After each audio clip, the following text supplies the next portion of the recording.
अस्सलाम वालेकुम नाजरीन, प्रोग्राम बिजनेस डिबेट के साथ मैं हूं आपका मेजबान ईशर कादरी। नाजरीन, आज के प्रोग्राम में हम बात करेंगे चेन स्टोर के मसाइल के हवाले से और बिलखुसूस आज के प्रोग्राम में हम बात करेंगे chain store association of Pakistan के किरदार के हवाले से। आज हमारे साथ मौजूद होंगे chain store association of Pakistan के चेयरमैन राना तारिक महबूब साहब। उनसे इन तमाम मामलात पर तफसीली बात करेंगे, लेकिन एक ब्रेक के बाद हमारे साथ रहिएगा।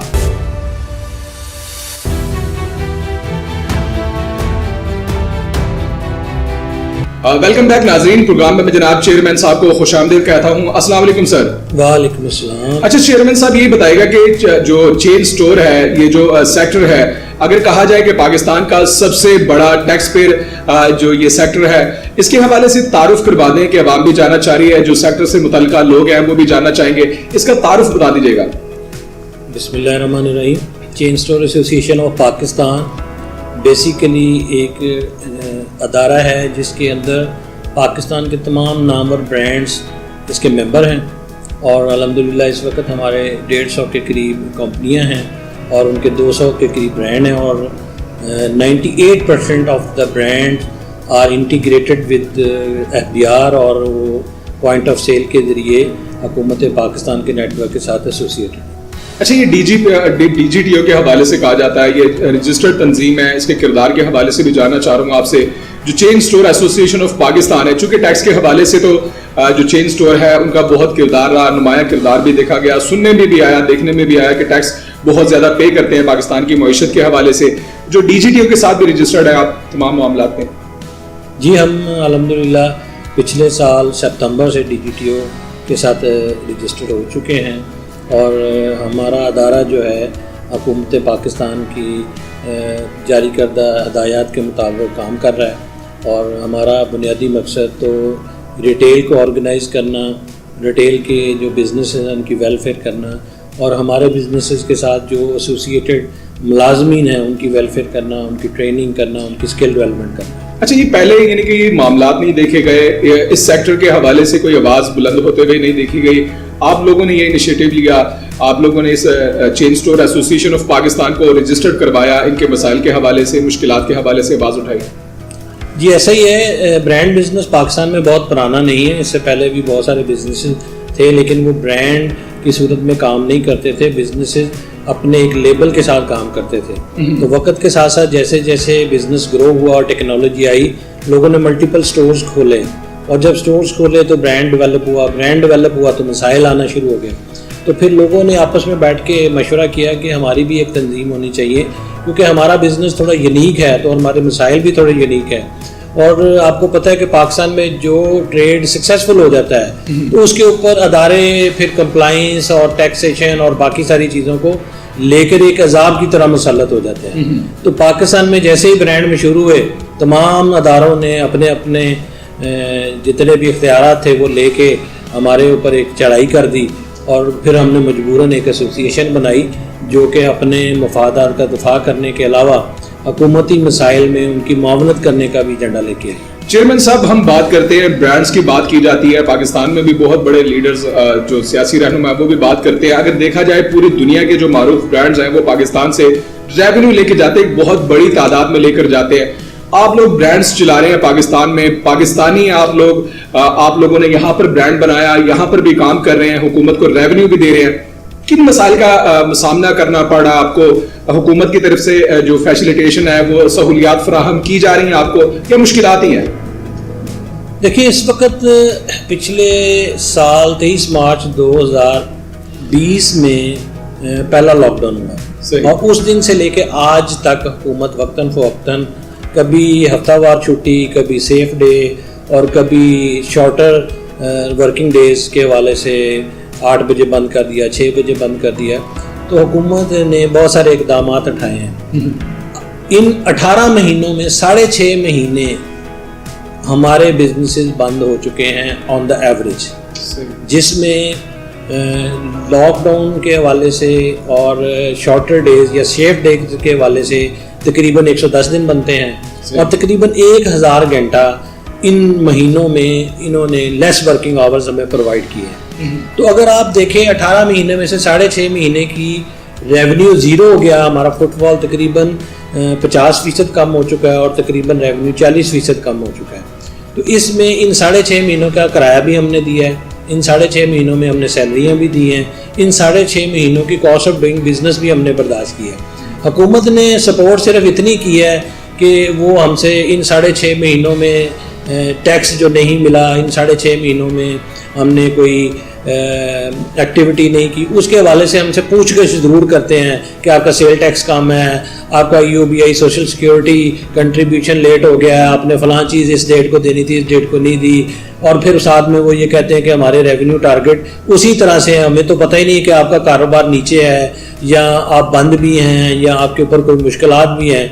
तो वो तो शायद अपने रेवेन्यू और चीज़ों के हवाले से एक ख्वाबों की दुनिया में रहते हैं। अच्छा चेयरमैन साहब, ये बताइएगा कि जो लॉकडाउन के हवाले से आप लोगों के बहुत खदशात हैं, chain store association of Pakistan के भी खदशात हैं, लॉकडाउन के हवाले से आपकी राय क्या है और हुकूमत को क्या मशवरा देना चाहेंगे आप? देखिए, लॉकडाउन अब बहुत प्रलॉन्ग हो चुका है और उम्मीद नहीं है कि आने वाले कई महीनों में ये हालात बेहतर हो। तो इस सिलसिले में जो हुकूमत की मौजूदा पॉलिसियाँ हैं ये अब हमारे लिए काबिल बर्दाश्त नहीं है। हमने वैक्सीनेशन भी करवा ली, हमने SOPs भी इम्प्लीमेंट कर दिए, हमने हर वो चीज़ जो गवर्नमेंट ने चाहिए वो हमने इनके साथ कंट्रीब्यूशन किया। इसके बावजूद लॉकडाउन कर दिया जाता है, मतलब इसके बावजूद ये कह कर के जी हम ऐसे मार्केटें जो कि कंजेस्टेड हैं या छोटे इलाके जहाँ पे इन्फोर्समेंट वीक है, हम उनको कंट्रोल नहीं कर सकते, तो हमारे पास एक ही हल है कि हम आपकी दुकानें भी बंद कर दें। तो इन्होंने गधे और घोड़े की तमीज़ ख़त्म कर दी है और हर वो नोटिफिकेशन जो निकलता है वो हमारे लिए तो 100% कंप्लाइंस का बायस है, लेकिन बाकी कहीं पे भी नहीं होता। इसके नतीजे में हमारे कारोबार तबाही के दहाने पर पहुंच चुके हैं और इस वक्त ना हम पार्टी पेमेंट्स कर पा रहे हैं, ना हम टैक्स प्रॉपर देने की पोजीशन में है, ना हम सैलरी और रेंट अफोर्ड कर पा रहे हैं। तो मेरा हुकूमत से यही मुतालबा है कि खुदा के लिए अब आप अपनी हेल्थ की कैपेसिटी को बेहतर करें, आप अपनी गवर्नेंस को बेहतर करें, आप ऐसे फार्मूले लेके आएँ जिनके नतीजे में इस कोविड के हवाले से आपकी कैपेसिटी बढ़े, ना कि आप कारोबारों को रोज़ बंद टाइमिंग के हवाले से भी प्रॉब्लम्स हैं, जो टाइमिंग लगा दी जाती है मार्केटों के हवाले से, वो टाइमिंग का आप भी शिकार हो रहे हैं। जो रिटेल मार्केट है, रिटेल मार्केट तो बिजनेस आवर्स हैं, जो पीक बिजनेस आवर्स हैं वो हमेशा ही हुकूमत उनको बंद कर देती है कि लोग कम से कम निकलेंगे और कोरोना कम से कम फैलेगा। देखिए, इन्होंने इस 1.5 साल में कितनी कैपेसिटी अपनी हेल्थ सेक्टर की इंक्रीज़ की। इन्होंने इन 1.5 सालों में कौन से ऐसे गवर्नेंस के सिस्टम बनाए हैं।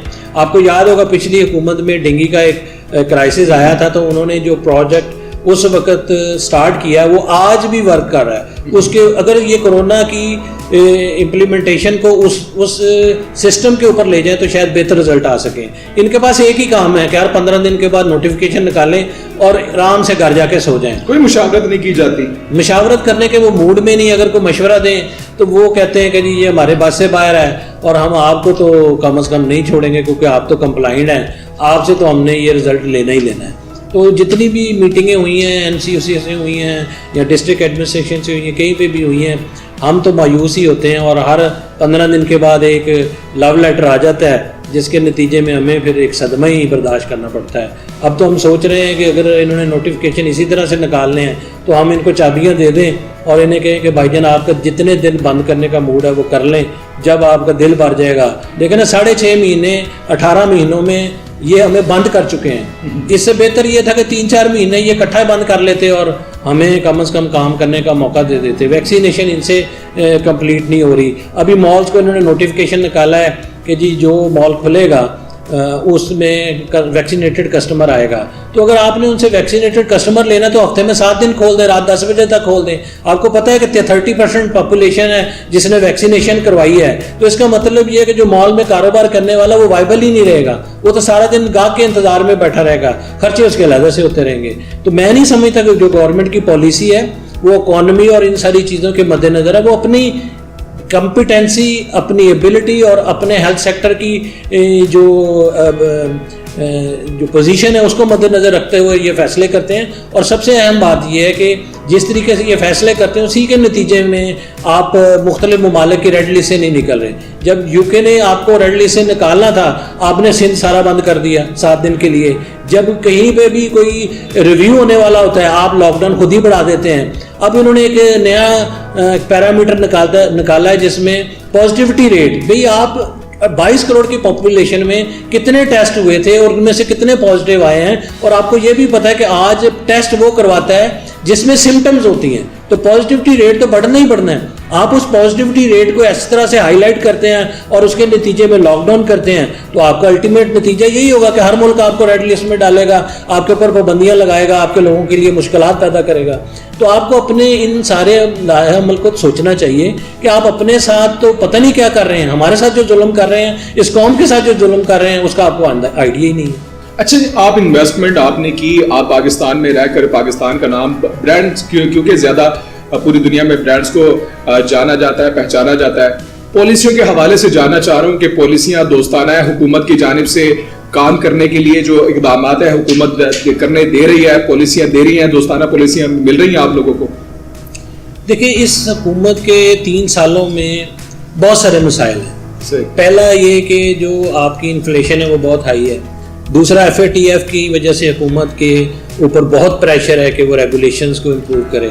तीसरा, इंटरनली गवर्नमेंट का भी अपना बहुत बड़ा टारगेट है कि वो पाकिस्तान में टैक्सेशन को और डॉक्यूमेंटेशन को इम्प्रूव करना चाहती है। तो ये सारे के सारी चीज़ें ड्राइव होकर हमारी तरफ ही आती हैं। इंपोर्ट की सिचुएशन देख लें और लोकल मैन्युफैक्चरिंग की सिचुएशन देख लें, उसके बाद पॉइंट ऑफ सेल का प्रोजेक्ट देख लें, तो ये जितनी भी चीज़ें हैं ना, इनके अंदर बहुत सारे मसाइल फेस करना पड़ेगा। साजगार माहौल नहीं मिल रहा, मतलब कि जो चीज करना चाह रहे पाकिस्तान का, अगर नाम भी बनाना चाहे ब्रांड्स के हवाले से बनता है, साजगार माहौल नहीं दिया जा रहा, दोस्ताना पॉलिसीज नहीं है। मेरा ख्याल साजगार माहौल और दोस्ताना पॉलिसीज का जो लफ्ज़ है ये बिल्कुल, अगर मैं फ्लैटली ये कहूँ कि ऐसा नहीं है तो ये भी गलत है, और मैं ये कहूँ कि नहीं ये साजगार माहौल दिया गया है तो ये भी एक गलत है। कुछ चीज़ों में बहुत अच्छी पॉलिसियाँ हैं, कुछ चीज़ें बहुत अच्छे इनिशिएटिव हैं, लेकिन मेजॉरिटी चीज़ें जो हैं वो आपके लिए मसाइल ही पैदा कर रही हैं।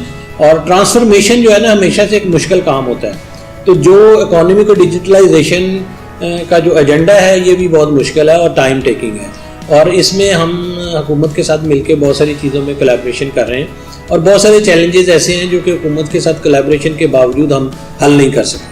ठीक हो गया। एसोसिएशन काम कर रही है, एतमाद बहरहाल नजर आ रहा है कुछ मामला में। मैं जानना चाह रहा हूँ कि कोरोना के दौरान जो chain store association of Pakistan थी उसका किरदार क्या रहा, और मेंबरान के जो मसाइल थे, मेंबरान को क्या मुश्किलात दरपेश रही कोरोना के हवाले से? पहली बात यह कि कोरोना का जो क्राइसिस है ये मेरा ख्याल ज़िंदगी में हर किसी ने पहली दफ़ा फेस किया है, और इसमें कोई भी एक्सपर्ट नहीं था। तो हम जब ये कोरोना शुरू हुआ तो पहला लॉकडाउन सिर्फ 15 दिन के लिए था और हुकूमत ने 7 दिन के लिए अनाउंस किया था। तो हमने आपस में बैठ के कोलैबोरेशन की दीगर एसोसिएशंस के साथ और अपने मेंबरान के साथ उनसे डिस्कस किया, तो चैलेंजेस को आइडेंटिफाई किया। उसके बाद उन चैलेंजेस को लेके हमने एक स्ट्रेटजी बनाई और उसके ऊपर चले। तो उसमें हम बहुत सारी जगहों पे रेंट रिलीफ लेने में कामयाब हो गए। हमने अपने लोगों को अपने मुलाजमीन के हवाले से उनकी सैलरीज के पहली बार हुआ मेरे ख्याल से ये जो मामला है, क्योंकि पहले तो पूछा भी नहीं जाता था मेरे। ऐसा ही है ये पहली दफा यानी कि आप लोगों ने chain store association of Pakistan ने जो मसाइल थे उनके हवाले से इदराक करवाया, हुकूमत को बावर करवाया। जी ऐसा ही है, लेकिन इसके बावजूद क्योंकि हमारे क्राइसिस और हमारे मसाइल इतने ज़्यादा थे तो हुकूमत की तरफ से कोई खातिर खा हमें कोई हेल्प नहीं हो सकी। हुकूमत ने ओवरऑल बहुत सारे गरीब तबकों के लिए और बिलो द पॉवर्टी लाइन के लिए बहुत सारे फंडिंग की और चीज़ें की, लेकिन मिडिल मैन के लिए और SMEs के लिए और ऐसे बिजनेसेस जो बैंकिंग सेक्टर के साथ बिजनेस नहीं कर रहे उनके लिए वो खातिर खा चीज़ें नहीं ला सके। तो ये सारे का सारा प्रेशर हमने एक दूसरे के साथ मिलजुल के किया, और मैं मशकूर हूँ बहुत सारे ऐसे मॉल्स की मैनेजमेंट का जिन्होंने इस क्राइसिस में रेंट रिलीफ दिया और हमारे साथ कोलैबोरेशन की।